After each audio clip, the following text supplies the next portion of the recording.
আজকে আপনি যে আয়ান শুনছেন তা কি জানেন? কিভাবে শুরু হয়েছিল? কে প্রথম বলেছিলেন আসসালাতু খায়রুম মিনান নাওম? চলুন শুনি আয়ানের পেছনের সেই মনোমুগ্ধকর সত্য ঘটনা।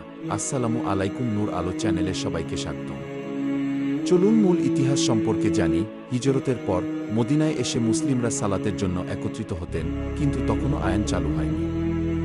সাহাবীরা চিন্তিত ছিলেন, কিভাবে সবাইকে সালাতের জন্য ডাকা হবে।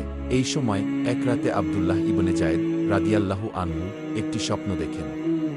তিনি স্বপ্নে একজন পুরুষকে আয়ানের শব্দগুলো বলতে শুনলেন, আল্লাহু আকবার, আল্লাহু আকবার, আশহাদু আল্লা ইলাহা ইল্লাল্লাহ, হাইয়া আলাস সালাহ, হাইয়া আলাল ফালাহ। ঘুম থেকে উঠে তিনি রাসূলুল্লাহ এর কাছে এসে সব খুলে বলেন।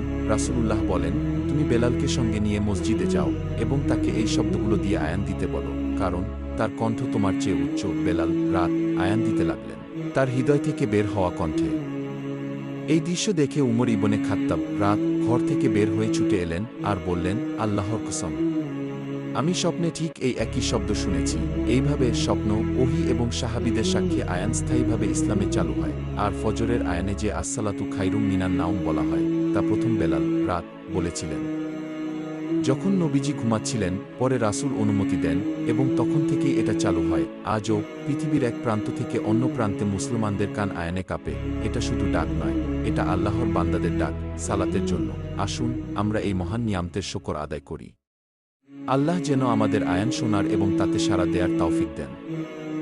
আল্লাহু আকবার, আল্লাহু আকবার।